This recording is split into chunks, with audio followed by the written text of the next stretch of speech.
welcome back to Care Talk. I'm joined today by my colleague, and I'm going to let her introduce herself. Thank you, Corey. My name is Christine Kennedy Babineau. I'm the Director of Programs and Community Engagement for Hospice Southeast New Brunswick. Christine, you manage our volunteer program under that umbrella.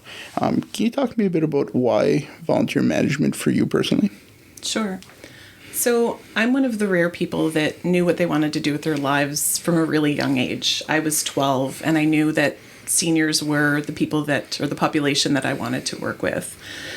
So in university, I studied family studies and gerontology.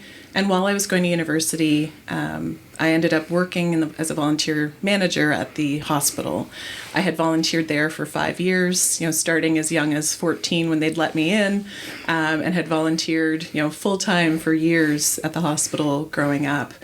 And I really understood why volunteering was so important and how it was mutually beneficial, that both the young people volunteering in the summers would get so much out of it that would help with their careers and resumes, but the people that were benefiting from what they were doing were also getting that benefit. So it was really a mutually beneficial experience. So managing that volunteer program for a few years, volunteering in it, and then working in nonprofit, my entire career, 25 plus years, volunteers have been an instrumental part of the work that I've done across all the different organizations that I've worked for.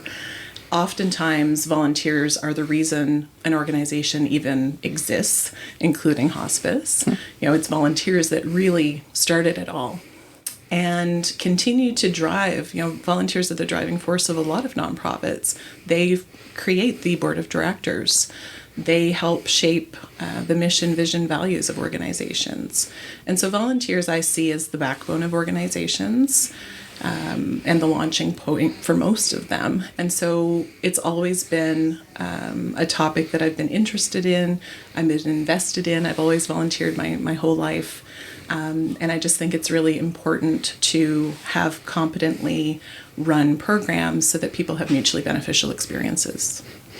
I agree 100%. When you look at all the volunteer opportunities in a city like Greater Moncton, there's a lot of options. Why should a volunteer choose to come to hospice? What do we offer that's unique?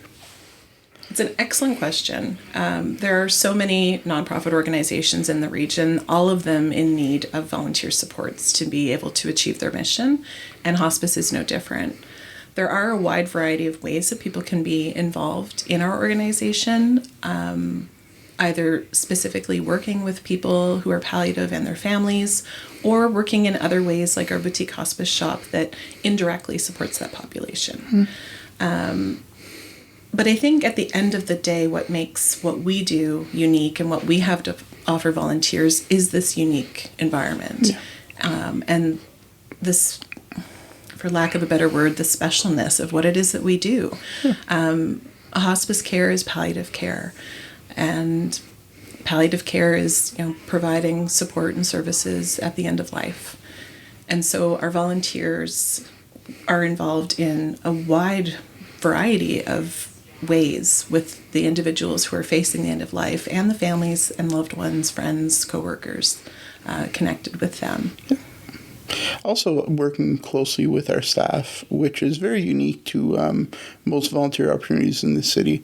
We have nurses here and volunteer managers and an amazing secretary. And you get to come here and really interact with a lot of people from a lot of different fields. And together we can all make a really big difference in people's lives. Absolutely. You kind of got into a little bit, but what are the volunteer opportunities here at Hospice? Can we go into those a little bit? Absolutely. There's a wide variety of ways that people can support our organization. And I literally am going to list a bunch of them. But I think it's important to point out that there are different commitments as well. Yeah. I think the most meaningful roles that we offer are the longer term relationship building roles. But at the same time, there's still a ton of benefit that come from some of those more micro volunteer opportunities where you're working with an organization and your organization has employer-supported volunteer opportunities. So you go and you spend a morning with us at the shop volunteering and you leave there learning about our cause and why it's important and seeing all the inner workings that make what we do there possible. Yeah. So there's really a wide variety of commitment levels required, in addition to a wide variety of different roles. So the boutique hospice shop is, I think, the place I'll start, because it's really where volunteers first got involved in the organization. So obviously the board of directors comprised of volunteers, but that board had opened boutique hospice shop back in 2009, I think. So we've been around a while. Yeah. And volunteers were the lifeblood of that. They were what made that possible. And volunteers continue to be a really instrumental portion or part of that team. So what does a volunteer at the boutique do? Almost anything. It's a really wide variety of really jobs at the shop. Yeah.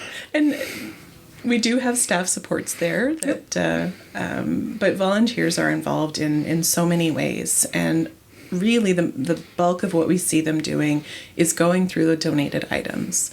So for anyone that's not familiar, Boutique Hospice Shop is a retail resale shop, upscale kind of feel, where people in the community, supporters in the community, donate new or slightly used items. We then go through those items, decide what is something we could sell in the shop, price it, put it out on the floor and sell it.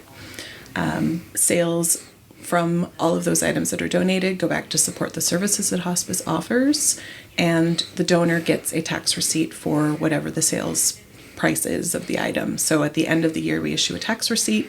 Anything that's $20 and over total will get a tax receipt. And so those items, when they're donated, don't just go from the donation door to the floor. That we have a whole process, and that's really where volunteers are the most important component, that they're going through all of those donated items. They're checking clothing for rips or tears or holes, stains, that kind of thing. And they're going through and making sure that that donor ID is on the item so that the donor will get that tax receipt. And so they're often back there working as part of a team. They're having fun. Yeah. I think, that mutually beneficial volunteer experience is so important. You have to get something out of it.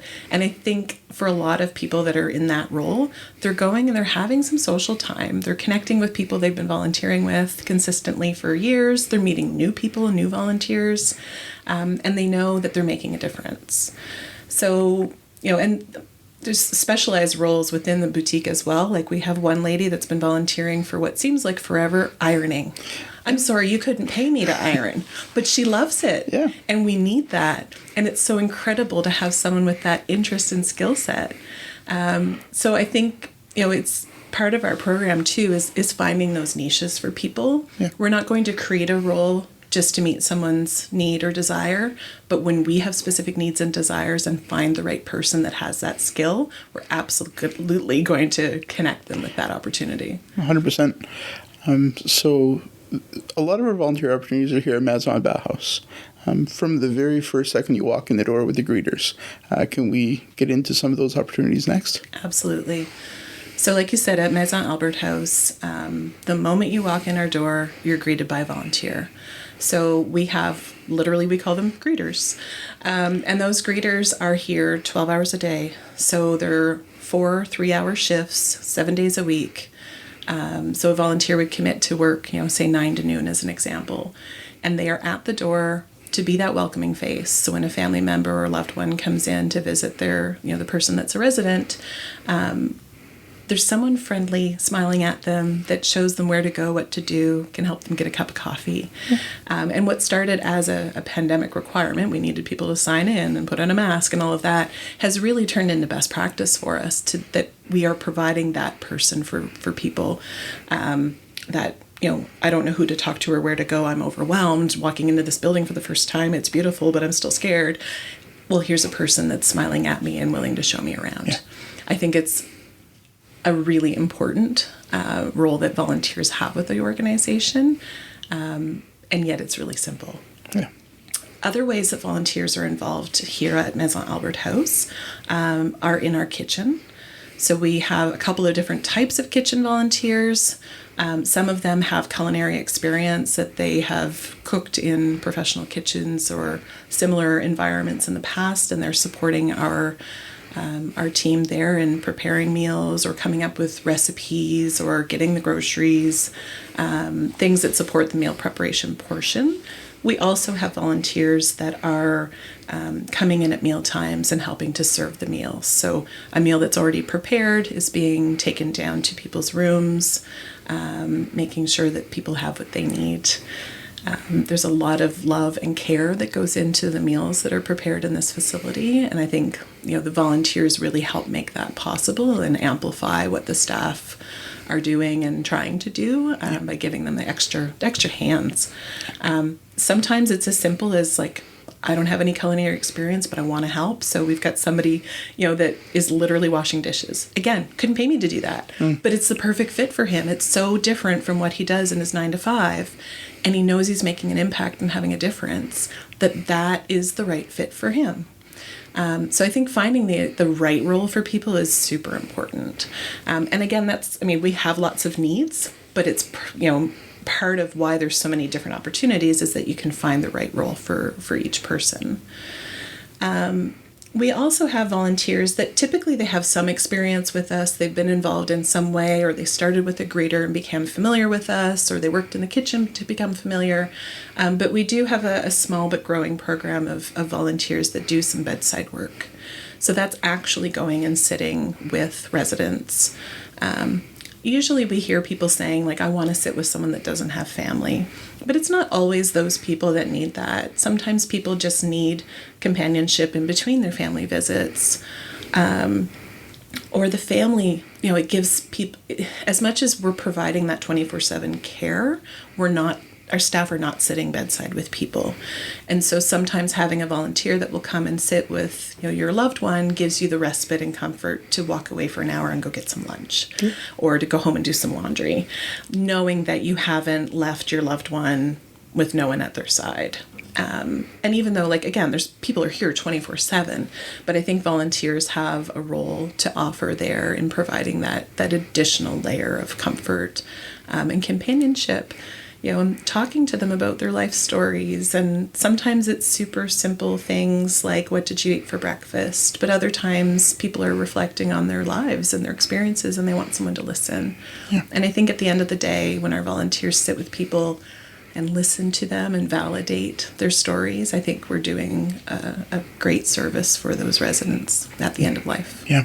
One thing that I've found amazing with the volunteers going in more and more is hearing from residents about how they don't want to burden their family, but they want to talk to somebody that they get to know and trust. And a lot of times that volunteer becomes that person who they know they can trust. They're not burdening that volunteer, but it can become a really special relationship. So very glad that we're starting to open that up a little bit more, and we're seeing some really good results. Yeah, absolutely. We also have a committee of volunteers that provide a program called End of Life Wishes. And that End of Life Wishes program is intended to grant special wishes. Now, we're not flying to Disney, but we have had some really tremendous wishes that we have been asked and have been able to grant. So, anybody that follows us on Facebook has seen the little mini horses that came to visit. A former jockey was wishing he could see horses one more time, so we were able to bring them in. We do a lot of family meals, special theme, it might be, I would love to have a lobster dinner with my loved ones, so making that happen. Having special musical performances. We had someone from a South American country that we had some music that was familiar to where she had come from, played for her and her family. So the End of Life Wishes volunteers are the ones that put those wishes into action. So simple things like going and buying balloons and a cake or some food, or setting up the tables so that the family can gather, and making sure that things are tidied up after. It's not complicated things typically. Or it could be contacting a service provider to find out about an accessible wheelchair bus so we can take someone to the beach, which is something that just happened recently. But the volunteer team comes together to grant those wishes and make those things happen for our residents and their loved ones, and they're really special memories. So that's another way that volunteers are involved in working in this building. We also are really fortunate to have a physical space outdoors for our Serenity Garden that was in memory of Paul Whitney. The Serenity Garden also has a team of volunteers that are making that possible. So from engaging volunteers temporarily through the Kodiak Woodworkers Guild to get this pergola designed and built, to engaging our own volunteers longer term, we've got people that come and tend to that garden. They talk to the kitchen about what herbs and spices would you like and make sure those get planted. What flowers are edible that you could put on a plate and make sure that those get planted. What birds and butterflies are attracted to what flowers and making sure that those get planted so that when our residents or family members go and sit out there, or staff for that matter, it's a place of solitude and reflection that anybody can go. That the volunteers have literally planted and grown that garden into a really comfortable space for people to use. So many different ways for volunteers to support our work. Absolutely. Another way the volunteers historically have been involved in this organization are through community-based programs supporting people that are living at home. That's something that we still offer to this day. Can you talk a little bit about that? Absolutely. Providing that at-home respite or home support is historically one of the things this organization has done. I think it started right at the impetus of the organization. We were doing that kind of work. COVID changed things a bit, and we're really fortunate in the last recent years to receive some funding to have a program that's called NavCare. And Corey, I know you're really familiar with NavCare because you're our NavCare volunteer coordinator. So can you tell people a little bit about what NavCare is? Yeah, sure. NavCare is really getting volunteers into the community, into people's homes to provide support. Support for the clients, support for the families. Frequently, we hear about people that are in their home that are isolated, and we all know the negative effects of that isolation. So volunteers get to go in, spend time with those clients to help release that burden. We also see families that can't really get away to run errands or to do banking, things like that. Volunteers can go in to stay with the clients so that the family can then have some worry-free time to maybe go have dinner with a friend or go get some groceries. Very simple things that we take for granted every day. So that's another really important way that volunteers can get involved, and something that I'm very proud to run. Absolutely. And thank you for sharing about that. I think it's important to mention, too, that program is available across southeast New Brunswick. So any corner of Albert, Westmoreland, or Kent County, people that live in any of those areas can access the NavCare program, which means that volunteers can volunteer in their own communities. So if you're not in Greater Moncton, or if driving into Maison Albert House or Boutique Hospice Shop is a challenge, it doesn't preclude you from volunteering. Absolutely. You can still be involved, specifically through that NavCare community and helping people that live in where you live. The other important role that our volunteers play is in our grief supports.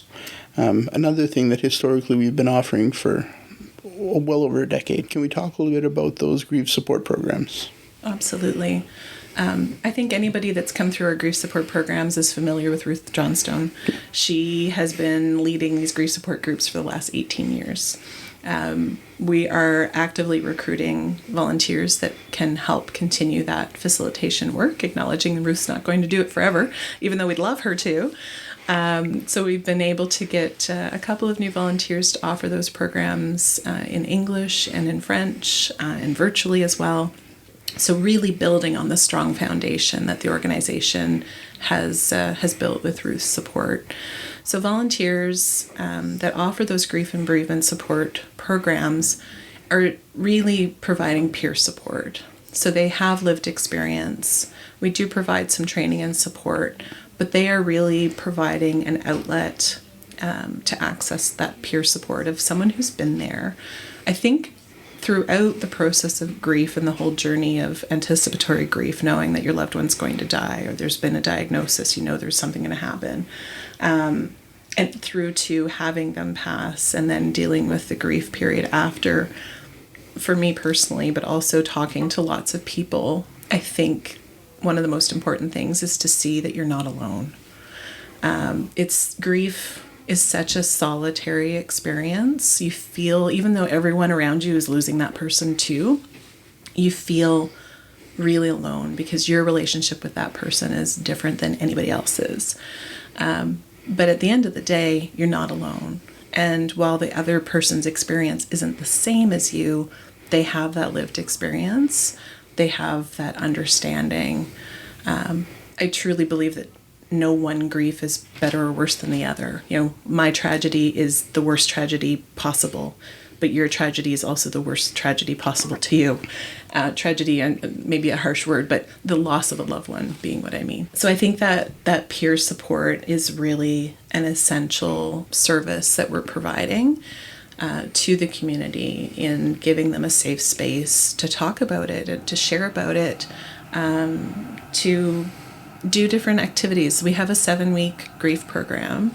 That's mostly what we're talking about here, that has a structured plan to it. There is a task from A to B to accomplish each of those weeks. But while you're doing that with the volunteers' leadership, you're also building connections with other participants, other people that are going through that similar experience or are somewhere, along the grief journey with you. So I think there's so much value that our volunteers are offering the community.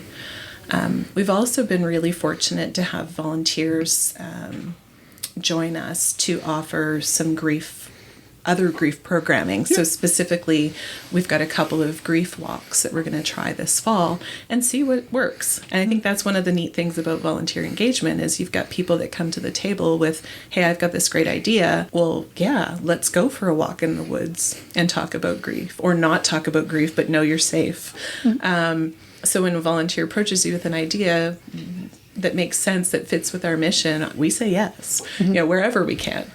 And so we're able to offer these grief walks. One will be a fall colors walk at Centennial Park under the pretty fall leaves. Another, we're going to walk at Riverview's riverfront under the lights. But those programs are possible because we've got volunteers engaged and willing, able to facilitate them.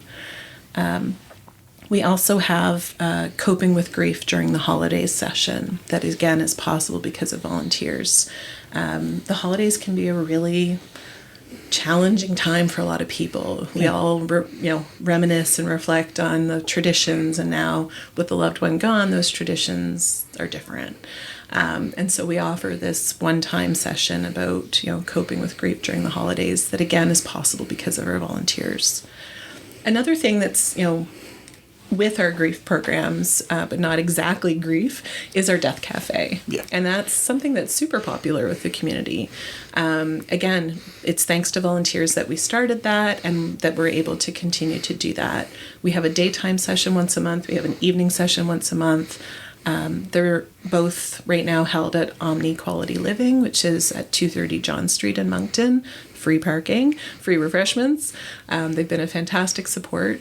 But those death cafes are a really valuable opportunity for the community at large to be a part of. And I really encourage people to come out and participate in one of those and see what it's all about. It's not necessarily grief support, but for some people it might serve as that. It's for them to judge. But the intention of a death cafe is to give a safe space for people to talk about death, to say that word. It's a scary word for all of us. But to say the word death, to talk about what happens before, during, after we die. And really the conversations that happen at the death cafes are guided by the people that attend. So they seem to be, every time I've attended, we've had very different conversations. It really depends who's in the room. Okay. The volunteers that lead that, their job is to guide the conversation, to make sure that no one person takes over the whole session, that if someone is clearly upset by something, that they're provided with additional support or guided to other resources. They're there, just to guide along the conversation and make sure that it is a safe and comfortable space for people to have these conversations, because they can be pretty emotionally charged. People Absolutely. Have some strong feelings about this. Yeah.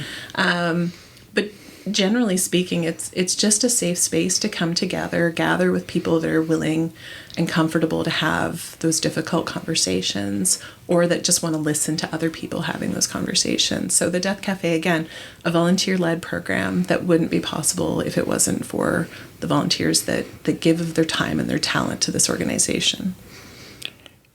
If somebody wants to get involved in any of those programs, how do they become a volunteer at Hospice Southeast New Brunswick? Great question. We try to make it as simple as possible. We don't want an application process to be a barrier. But at the same time, we need to do our due diligence. Yeah. So it starts by simply reaching out, and the best way to do that is through our website. So hospicesenb.ca/volunteer. Go onto our site and fill out a super basic volunteer application form. We really just need basic information of how do we reach you. And then we invite you to either come in for a one-on-one interview with either one of us, Corey. Yep. You or I are the primary people that would do that. But come in and have an interview with us, or attend a volunteer information session. We offer those, you offer those regularly, at least once a month, yep. Virtually through Zoom, just to talk about the different opportunities and what's needed, what the commitment is. Because it could be, we need you to commit to 2 or 3 hours once a week indefinitely, or it could be we need you to show up for a golf tournament one time a year. There's a ton of different ways. And we didn't talk about special event volunteers. That's a whole other thing, that we've got volunteers that support our fundraising and special event activities, and that looks different based on every activity and what skills that person has to offer. So that's a whole other way that volunteers can support us. But we have those conversations through the volunteer information sessions or through the interviews. And once we're, and along that process too, we ask that people get a police record check. We provide a letter that you then take to your local RCMP detachment. So in Greater Moncton, for Riverview, Dieppe, and Moncton, that's the Main Street Moncton detachment. But we ask you to take this letter and go down and fill out a form. Their form, I think, is probably the most complicated part of the whole process. Yeah. Let's be honest. Just filling out the form with your information and providing 2 pieces of government-issued ID, including one that's photo. But there's no cost to have that done. It really takes 10 minutes. It's not difficult. And it's just another layer in our due diligence to make sure that we have the right people providing support and volunteering with our organization.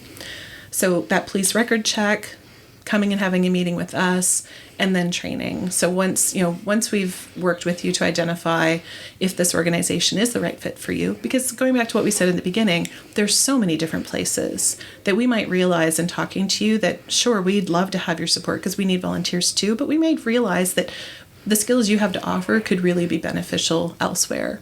So our goal is to provide a mutually beneficial experience. And so we're going to make sure that this really is the right place for you to volunteer. Once we know that's right, then we figure out what the right role is. How is it that you want to be volunteered or be engaged with us? And so each role has its own training.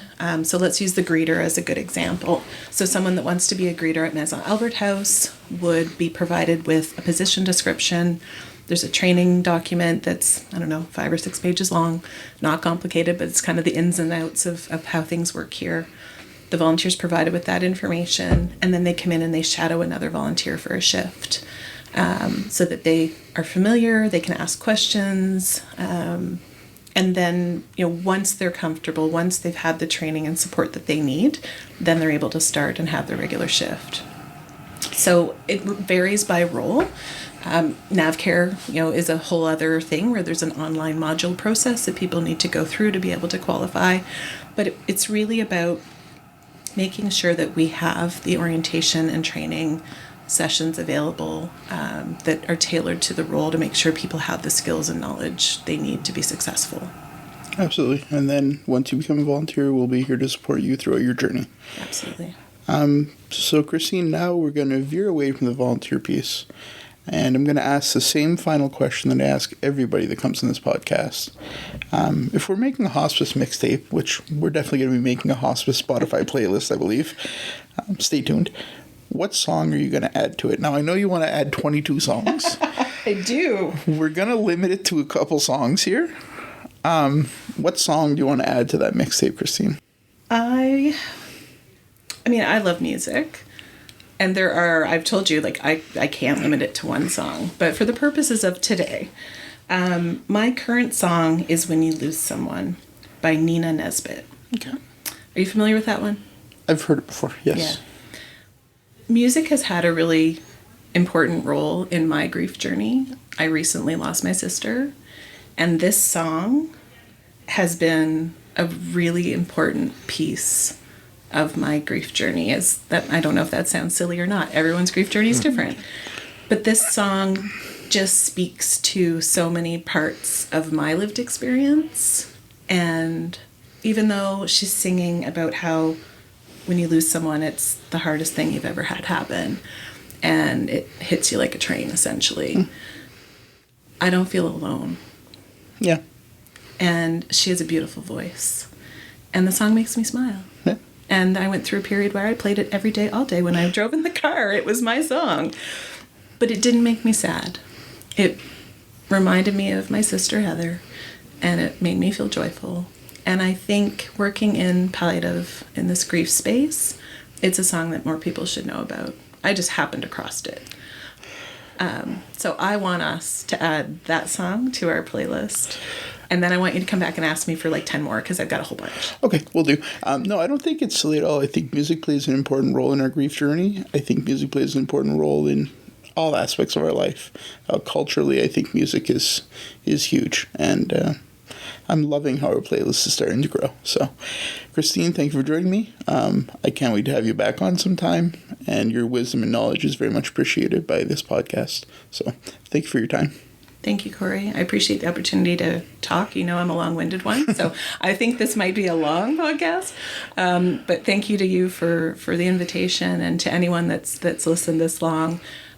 There's so many ways to be involved and support the organization, but also to get some really meaningful experience out of that. I encourage anyone that's interested, even if you're not sure if it's the right fit or not, reach out. Via email, online, through a phone call, reach out to us and learn more. Yeah. Thank you for your time. Thank you. Take care. All right, I'd like to thank Christine for joining me this month on the podcast for a very informative conversation about volunteering. Volunteers are so crucial to everything that we do here at Hospice. This Sunday, September 15th, we have our Hospice Memorial Walk sponsored by Subaru of Moncton at Centennial Park. That all gets underway at 2 p.m., and we hope to see you all there. I'd like to thank you all for joining us this month on the Care to Talk podcast with Hospice Southeast New Brunswick.